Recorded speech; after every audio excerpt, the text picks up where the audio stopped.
Rachel Torres stood on her own front porch, her fingers trembling as she tried the lock again. Behind her, her guide dog Maxie whined softly, sensing her handler's confusion. Rachel's white cane tapped against the wooden board she'd walked across 1,000 times. Before we jump back in, tell us where you're tuning in from. And if this story touches you, make sure you're subscribed, because tomorrow, I've saved something extra special for you.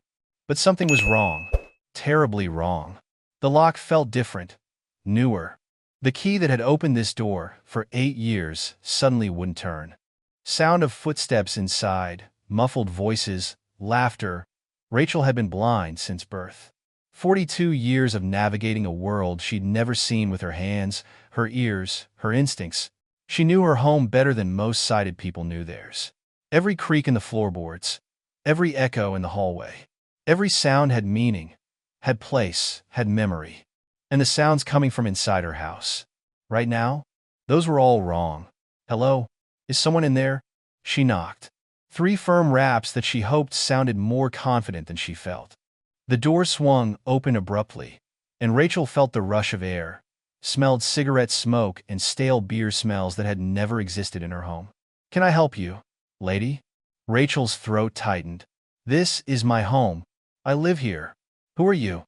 What Rachel couldn't see was the man in the doorway.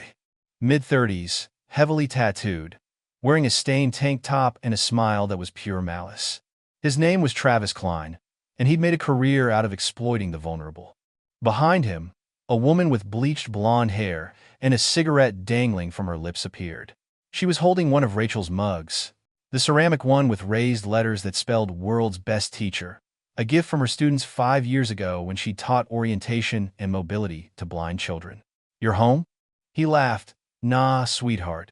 We've been renting this place for 2 weeks. Got the paperwork and everything. 2 weeks? I was here Monday morning. I left for a workshop in Sacramento. I've only been gone since Friday. 2 days. She'd been gone exactly 2 days. Rachel heard more movement inside. At least 3 other people, maybe 4. Her home, the sanctuary she'd arranged so carefully, where she knew the distance from the couch to the kitchen, where she'd memorized every obstacle, every safe path, was filled with strangers. Sounds like someone's confused, babe. Maybe you got the wrong address. The cruelty in that voice made Rachel's hands shake. I'm calling the police. This is illegal. You're trespassing. Go ahead. We got a lease. Signed and notarized. You're the one trespassing on our rental property. Sound of a door slamming. Rachel stood there on her own porch, her guide dog pressing against her leg, and felt something she hadn't felt since she was a child, learning to navigate the world without sight. Helplessness. Complete, terrifying helplessness. Sound of a police radio crackling, car doors closing. Officer Mike Hendricks had been a cop for 19 years.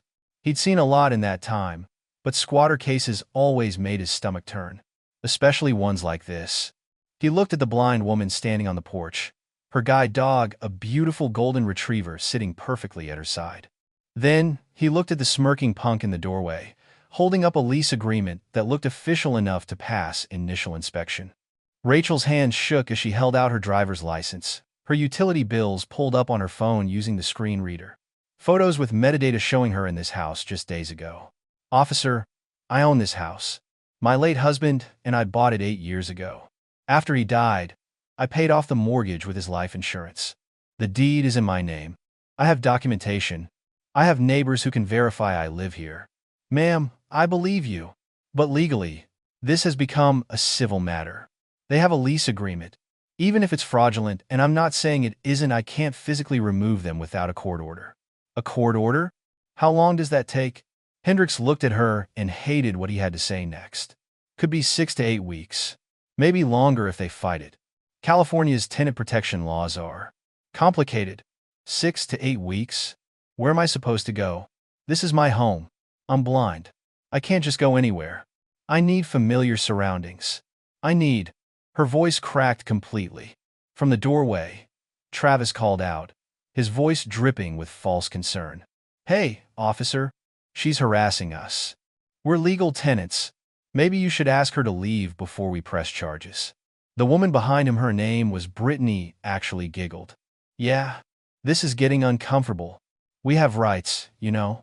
Officer Hendricks's jaw tightened. Everything in him wanted to drag these people out by their collars. But his hands were tied by laws designed to protect legitimate renters, laws that scumbags like Travis had learned to exploit. I'm sorry. I truly am. File with the courts tomorrow. I'll include everything in my report. Maybe it'll help speed things up. As he walked back to his patrol car, he couldn't look at Rachel's face. Couldn't watch a blind woman lose her home to criminals while he did nothing.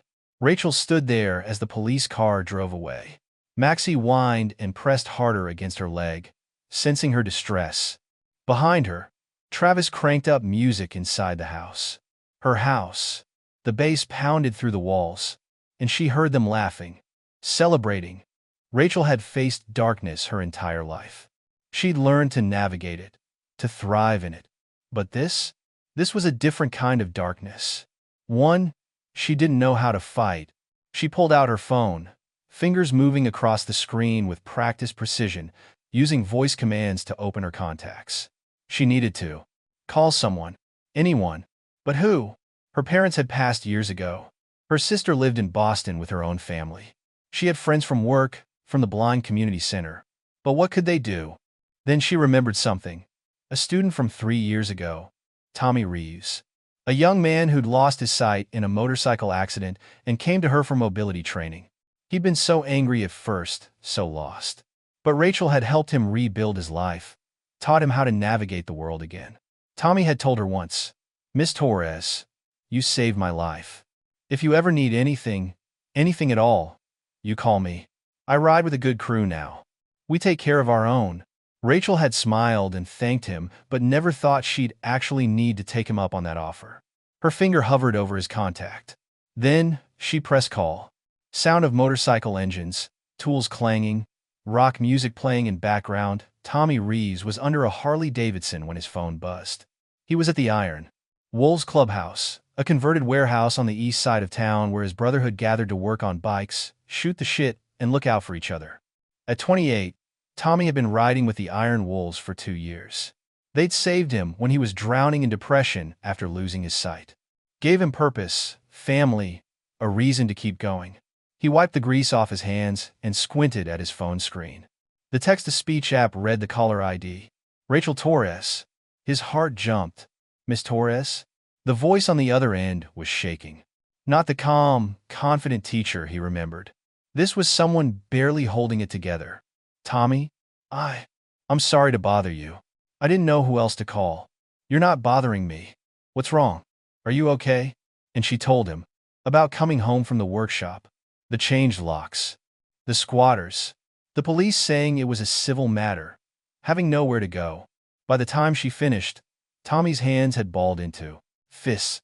Across the garage, Frank Hammer Dalton, president of the Iron Wolves, noticed Tommy's expression and walked over. Frank was 52, built like a tank, with a gray beard and eyes that had seen 2 tours in Iraq. He'd founded the Iron Wolves 15 years ago with one simple rule: protect those who can't protect themselves. "Tommy? What's going on?" "Miss Torres, where are you right now?" I'm in my car, parked down the street. I can't afford a hotel, and I don't know where to go. Maxie needs a routine, and I need familiar surroundings to function properly. I can't just..." Her voice broke completely. "What's the address?" Rachel gave it to him. Tommy memorized it instantly. His memory had sharpened significantly since losing his sight. "Miss Torres, listen to me carefully. You're not alone. Not anymore. Stay in your car. Lock the doors. I'm calling people. We're going to fix this. Tommy, I don't want you getting in trouble." The police said it's a civil matter. "We're not breaking any laws. We're just going to apply some pressure. Legal pressure. The kind that makes squatters very uncomfortable." He hung up and turned to Frank. "That was my mobility teacher. The woman who taught me how to live again after I lost my sight. Squatters took her house. She's blind, Frank. She's sitting in her car with her guide dog because criminals are sleeping in her bed." Frank didn't hesitate. Didn't ask for details. Didn't need to. "Give me the address. I'm making calls." Sound of phone calls being made, engines revving, organized chaos. Within 20 minutes, The Iron Wolves clubhouse had transformed into a command center. Frank stood at the head of the long wooden table where the club held church, their official meetings.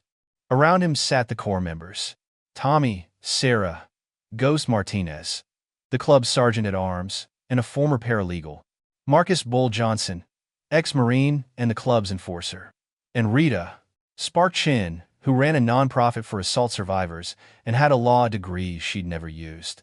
Here's what we know. Rachel Torres, blind since birth, homeowner for 8 years, went to a workshop for 2 days, came back to find squatters with a fake lease. Police won't help because of tenant protection laws. Let me guess. The lease looks legit enough that cops can't determine fraud in the field. Exactly. Tommy, you said she taught you mobility? 3 years ago. After my accident, I was ready to eat a bullet, Frank. She taught me how to navigate the world again, how to live without sight. She saved my life. The room went quiet. Every person at that table understood debt, understood loyalty, understood what it meant when someone saved your life. So, we ride. When? Not yet. First we do this smart. Ghost, I need you to pull property records. Verify she owns the house. I want documentation. On it. Rita, start researching California squatter laws. I want a Greta. No, every loophole, every angle. If we're going to pressure these people, it needs to be legal pressure. I'll have a full brief in an hour. Tommy, call Rachel back. Tell her to get to a safe place for tonight. We'll need time to organize this properly. But Tommy was already looking at his phone, his face pale. Frank, you need to see this. He held up his phone. Ghost took it, and her expression darkened. They're live streaming. The squatters. They're inside her house, making fun of her. On the screen, Travis was giving a tour of Rachel's home. Her home. He was mocking the tactile markers she'd placed on appliances, laughing at the Braille labels, making jokes about crazy blind lady who tried to kick them out. Brittany was going through Rachel's closet, trying on her clothes, posing for the camera. Look at this. She's got Braille on everything. Her whole closet is organized by texture. What a freak. The video had been up for 3 hours. It had 12,000 views, and climbing. The comments were split between people outraged and people cheering the squatters on. Frank's expression could have melted steel. Change of plans. We ride tonight. I'm calling every chapter within 200 miles. Bull, get on the phone with the nomads, the steel riders, the desert ghosts. Tell them we've got a situation. Tell them it's about protecting a blind woman from scum. How many bikes you want? All of them. Quiet. Somber music. Sound of a dog panting softly. A car engine idling. Rachel sat in her 2012 Honda Civic, parked 3 blocks from her house. Maxie lay across the back seat, her head resting on Rachel's shoulder through the gap between the front seats. It was 11:47 p.m. She'd been sitting here for 6 hours. She tried calling legal aid, but they were closed. She tried calling a lawyer she'd met once at a conference, but it went to voicemail. She'd called her sister in Boston, but what could Emma do from 3,000 miles away except worry? Rachel's phone buzzed. The screen reader announced, "Text message from Tommy Reeves." She opened it, and the synthesized voice read, "Help is coming. More than you can imagine. Stay strong, Miss Torres. We've got you." Rachel let out a breath she didn't know she'd been holding. But she didn't understand. What kind of help? What could Tommy possibly do that the police couldn't? Her phone buzzed again. This time, it was a link. Tommy had sent her the video the squatters had posted. Rachel's screen reader couldn't show her the images, but it could read her the caption and the comments. It read them in that emotionless synthetic voice, each word like a knife. "Crazy blind, Karen, tried to kick us out. LOL. She actually thought she could intimidate us. Blind people shouldn't own houses anyway. This is peak boomer entitlement." Rachel's hand shook so badly she dropped the phone. Maxie whined and licked her face, sensing her distress. Preparing and narrating this story took us a lot of time, so if you are enjoying it, subscribe to our channel. It means a lot to us. Now, back to the story. What am I going to do, girl? What am I going to do? For 42 years, Rachel had fought against the world's assumptions about blindness. She'd earned her teaching degree. She'd gotten married. She'd bought a house. She'd built a life that proved blind people could do anything sighted people could, and now, in one weekend, it had all been stolen by people who saw her disability as weakness to exploit. She wanted to scream. She wanted to drive to the house and fight. But what could she do? She couldn't even see who she'd be fighting. Then she heard it. Distant at first. A rumble like thunder rolling across the valley. But the sky was clear. No storms tonight. The rumble grew louder. Deeper. Not thunder. Engines. Motorcycle engines. A lot of them. Rachel's heart began to race. Sound of motorcycle engines growing louder, building to a crescendo. They came from every direction. The Iron Wolves led the procession, 23 bikes strong.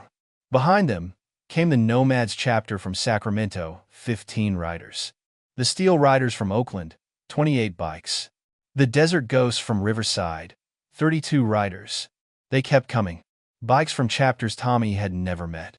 Riders who'd heard about a blind woman being victimized and dropped everything. Some had driven 4 hours. Some had left work mid-shift. Some had kissed their kids goodnight and hit the road. By the time the last bike turned onto Rachel's street, the count was at 247. Frank Hammer Dalton rode at the head of the formation. His custom Harley, a beast of chrome and power he'd built himself, led them down the quiet suburban street like a general leading an army. As they approached Rachel's address, Frank raised his fist. The signal was immediate and absolute. 247 motorcycles slowed in perfect synchronization. They parked in formation, bikes lining both sides of the street, filling driveways, covering every available space for 3 blocks in every direction. Then, one by one, the engines cut. The silence that followed was somehow more powerful than the roar had been. Leather-clad men and women dismounted. They weren't chaotic or aggressive. This was military precision. Disciplined, organized, purposeful. Inside the house, Travis was mid-sentence, explaining to his live-stream audience why squatting was actually a form of social justice. When the rumble started, at first he ignored it, probably just a truck or something. But the rumble grew and grew until the walls were literally vibrating. What the hell? Brittany ran to the window and her face went white. Travis, you need to see this. Now. Travis joined her at the window, and his stomach dropped. Motorcycles. Everywhere. More motorcycles than he'd ever seen in his life. And standing beside those bikes were people. Hundreds of people. All wearing leather vests with club patches. All standing completely still, arms crossed, staring at the house. Staring at him. Oh shit. Oh shit. Oh shit. Oh shit. Outside, Frank walked slowly down the street, checking addresses until he found Rachel's car. Tommy was already there, kneeling beside the driver's window. Miss Torres? It's Tommy. Can you roll down the window? Rachel's hand shook as she lowered the window. Maxie immediately stuck her nose out, tail wagging, recognizing Tommy's voice. Tommy? What's happening? I hear so many people.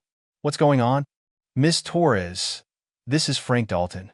He's the president of my club, and he brought some friends.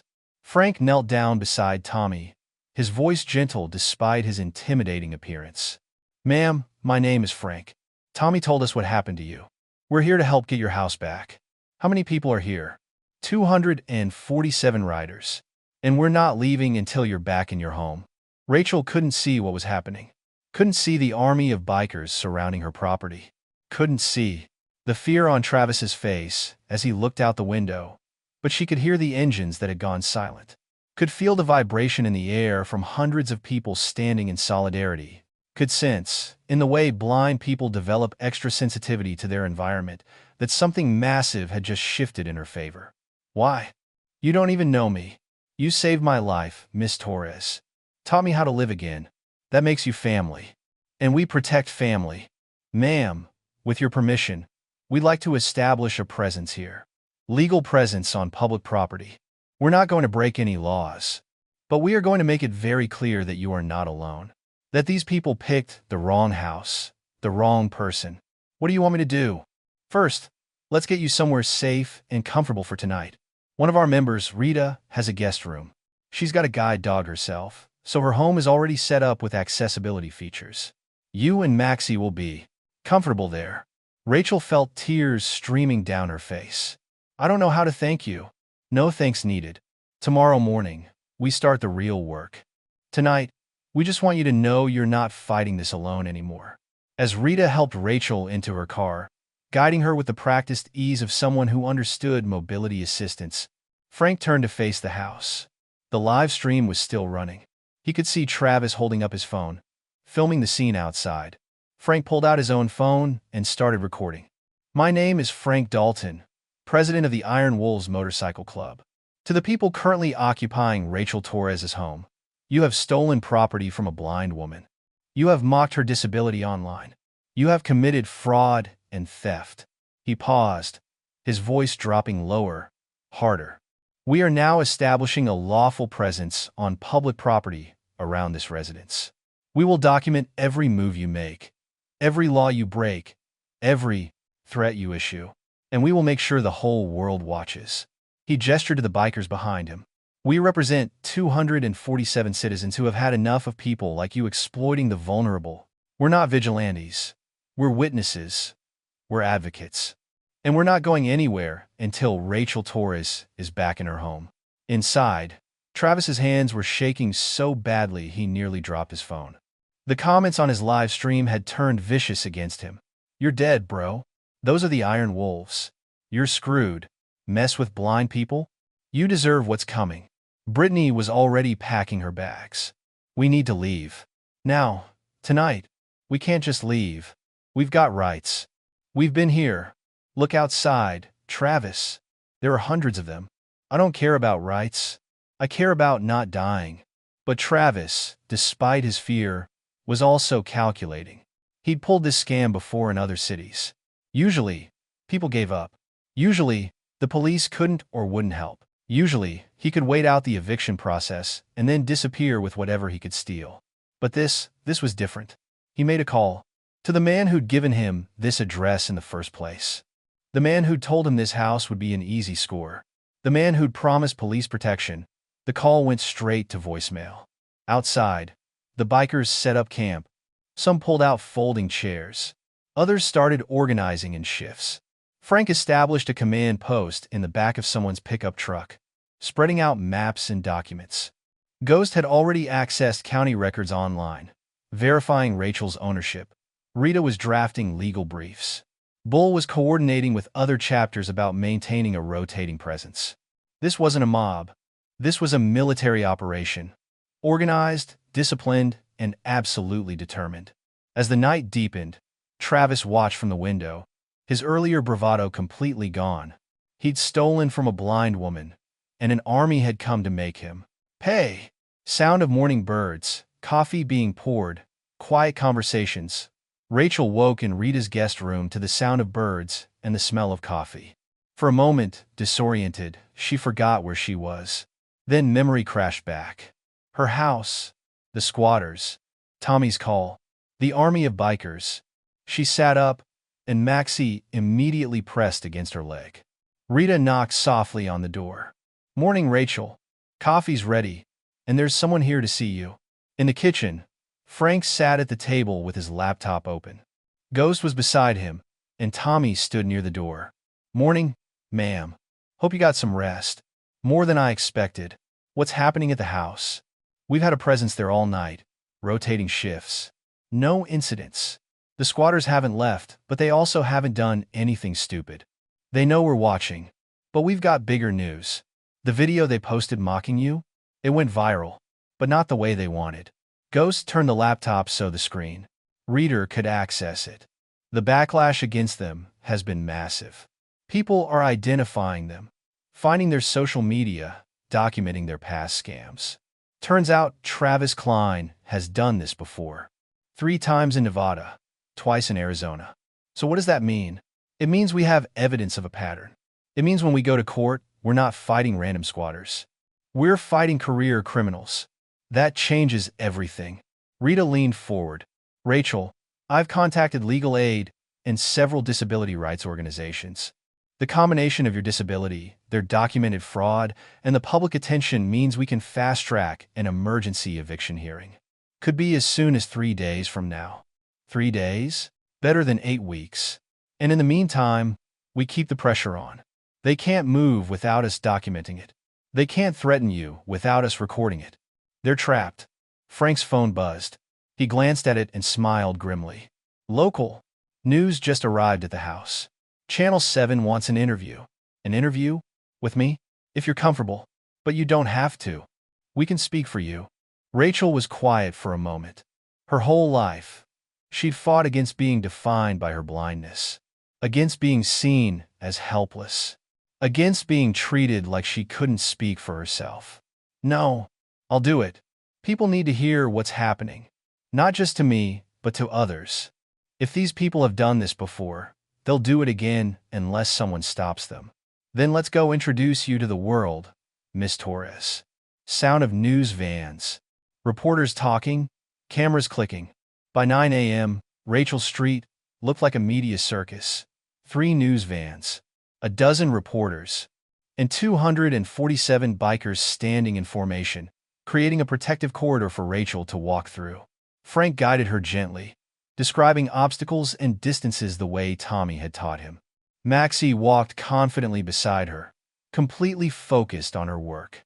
The reporter, a woman named Jennifer Vasquez, approached with sensitivity that Rachel appreciated. Miss Torres, thank you for speaking with us. Can you tell us what happened? And Rachel told her story, calmly, clearly, without self-pity but with quiet strength. She explained how she'd built her life after losing her husband, how she'd paid off the house with his life insurance, how she'd organized every inch of it to maintain her independence. She described coming home to find the locks changed, the police saying they couldn't help, the squatters mocking her online. But then her voice changed, gained something harder. I want people to understand something. I'm not helpless because I'm blind. I taught mobility and orientation for 15 years. I've helped hundreds of blind individuals learn to navigate the world independently. I own my home. I pay my taxes. I contribute to my community. She paused, and Maxie leaned against her leg. These people targeted me because they thought my blindness made me easy prey. They thought I couldn't fight back. They thought no one would help me. She turned, and though she couldn't see the bikers behind her, she gestured in their direction. They were wrong. The camera panned to show the Iron Wolves, 247 men and women standing in absolute silence. Arms crossed, faces serious, a wall of leather and solidarity. Jennifer turned to Frank. Mr. Dalton, why did you bring so many people here? Because this isn't just about one house or one woman. This is about a system that protects criminals over victims. About scammers who exploit the vulnerable and face no consequences. He gestured to Rachel. Miss Torres taught one of our members how to live again after he lost his sight. She gave him back his independence, his dignity, his hope. When we heard what happened to her, there was no question. We ride for family, and she's family. Inside the house, Travis watched the interview on his phone. His face was pale, hands shaking. The comments were brutal. They're going to destroy you.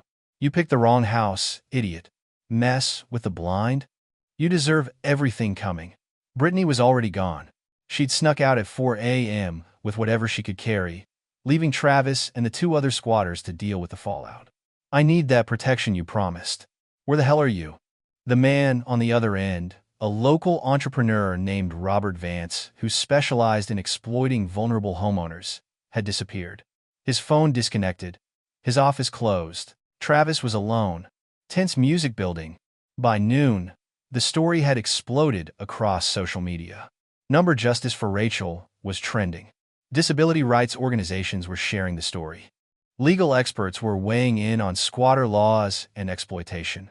But more importantly, people were digging. Ghost coordinated a digital investigation with volunteers from across the country. Within hours, they'd identified a pattern. Robert Vance had been targeting disabled homeowners specifically, finding people he thought couldn't fight back, forging documents, sending in squatters, then swooping in to buy the properties at a fraction of their value during foreclosure proceedings. Rachel's case wasn't isolated. It was part of a scheme. Frank, you need to see this. She showed him documents she'd found in public records. 17 properties in the county alone. all elderly or disabled owners. All sudden, sales to Vance Development at below-market prices. This goes way higher than street-level squatters. Already contacted the state attorney general's office. They're interested. Real interested. At 2 p.m., 2 black SUVs pulled up to Rachel's house. Federal agents. The FBI's white-collar crime division had been watching Vance for months. The media attention on Rachel's case gave them the push they needed to act. Special Agent Marcus Crawford approached Frank. "Mr. Dalton, I understand. You've documented everything happening here? Every second. Timestamps, video, witness statements. All of it. We're going to need that. Robert Vance is under investigation for wire fraud, identity theft, and elder abuse. Your evidence could be crucial." Inside the house, Travis saw the FBI jackets and felt his bladder nearly let go. They promised this was legal. They said the paperwork was legit, but his phone stayed silent. Vance had cut him loose, used him as a pawn, and disappeared. Agent Crawford knocked on the door. 3 firm, authoritative knocks that communicated this was not a request. Federal agents. "Open the door." Travis opened it with shaking hands. "Travis Klein? You're not under arrest, but we need to ask you some questions about Robert Vance and forged lease documents." "I want a lawyer." "That's your right. But here's the situation. We've got evidence of systematic fraud involving multiple properties. Right now, you're just a witness. But if you don't cooperate, that could change real fast." Travis looked out at the bikers, at the news cameras, at the FBI agents, at the crowd of neighbors who'd gathered, many holding signs supporting Rachel. He was trapped. Completely, totally trapped. "What do you want to know?" Emotional, triumphant music begins to build. The emergency hearing happened faster than anyone expected. With the FBI involved, with documented fraud, with public pressure and media attention, the judge fast-tracked everything. 72 hours after the bikers arrived, Rachel stood outside the courthouse with Frank, Tommy, Ghost, and Rita beside her. Her attorney, provided pro bono by a disability rights firm, walked out with a massive smile. "We won. Emergency eviction order. They have to be out by end of day tomorrow. And the judge awarded you damages for emotional distress and property damage." Rachel's legs nearly gave out. Tommy caught her arm. "I can go home? You can go home." The next morning, Rachel stood on her porch. Her porch as Travis and the remaining squatter carried out their belongings. The bikers watched in complete silence. Not threatening, not aggressive, just present. Witnessing justice being served, Travis couldn't even look at Rachel as he loaded his car. The arrogance, the cruelty, the smugness, all of it was gone. He looked small, defeated, exposed. As his car pulled away, 247 motorcycle engines roared to life in celebration. The sound shook the neighborhood, a thunder of triumph. Rachel stepped through her front door. Maxie led her inside, and Rachel's hands moved across familiar surfaces. Her kitchen counter, her couch, her father's old rocking chair. Everything was here. Everything was intact. Her home. But the bikers weren't finished. For the next week, they helped Rachel restore what had been damaged. Frank personally installed new locks, high-security ones that couldn't be picked. Ghost helped Rachel document everything for her. Insurance claim and the criminal case. Tommy spent hours helping Rachel re-establish her spatial memory, making sure she felt safe moving through her home again. Other members cleaned, repaired, painted. They fixed the fence the squatters had damaged. Replaced light bulbs Rachel couldn't change herself. Organized her garage. Rita coordinated with local contractors to do accessibility upgrades, all donated. Better tactile markers. A video doorbell that could alert Rachel's phone if anyone approached. Motion sensors that would chime inside the house. And on the last day, Frank gathered everyone in Rachel's backyard. All 247 riders who'd shown up that first night. Plus dozens of community members who'd brought food, supplies, support. Rachel stood on her back porch, Maxie at her side, and felt the crowd's presence even though she couldn't see them. "Miss Torres, we want to give you something." He placed an object in her hands. A leather vest, custom-made, with patches she could feel. Raised stitching that spelled out, "Honorary Iron Wolves." Family forever. You're one of us now. Which means, if anyone ever threatens you again, 247 bikes minimum show up. That's a promise. Rachel's hands traced the patches, feeling the raised letters, the texture of the leather. Tears streamed down her face. I don't know how to thank all of you. You already did, Miss Torres. You taught me how to find my way in the dark. You gave me my life back. This, he gestured to the crowd. This is just us, returning the favor. The bikers erupted in cheers. Engines revved. Someone started playing music. The backyard barbecue that followed lasted until sunset. Rachel moved through the crowd with Maxie, shaking hands, accepting hugs, listening to stories from people who'd driven hundreds of miles to help a stranger. And for the first time since David had died, Rachel didn't feel alone. She'd found a new family, an unexpected one that rode on two wheels and wore leather and steel, but a family that understood the most important truth, that protecting the vulnerable isn't weakness. It's the highest form of strength. 6 months later, Rachel Torres stood in front of a packed conference room at the state capitol. Behind her, projected on a screen she couldn't see, were photos of 17 properties. 17 families who'd been targeted. Robert Vance sat in a federal prison, convicted on 14 counts of fraud. Travis Klein had taken a plea deal, testifying against Vance in exchange for reduced charges. But more importantly, Rachel was there to testify in support of a new law, the Vulnerable Homeowner Protection Act, designed to fast-track eviction proceedings when fraud was documented and to provide additional protections for disabled and elderly homeowners. Frank sat in the front row, along with Tommy, Ghost, Rita, and Bull, the iron wolves in their leather vests, among the suits and ties of the state legislature. I was targeted because someone saw my blindness as weakness. They thought I couldn't fight back. They thought I'd be easy to exploit. She paused, her voice strengthening. But they didn't count on community, on people who believe that protecting the vulnerable is everyone's responsibility. On a group of bikers who showed up because one of them remembered that I'd helped him years ago. She turned toward where she knew Frank sat. This law won't prevent every scam, but it will make it harder for predators to win. It will give victims hope, and it will send a message that in California, we protect our own. The bill passed unanimously. That night, at the Iron Wolves clubhouse, they celebrated. Rachel was there, Maxie at her side, comfortable now in the organized chaos of the club. She knew the layout, knew the voices, knew she was safe. Tommy guided her to the bar where Frank was pouring drinks. To Rachel Torres, the woman who taught us that family isn't just who you're born to, it's who shows up when you need them most. 247 voices echoed the toast. Rachel raised her glass, a smile spreading across her face. She'd faced her darkest moment, been pushed to the edge, lost everything that gave her independence and security. But she'd found something unexpected in return.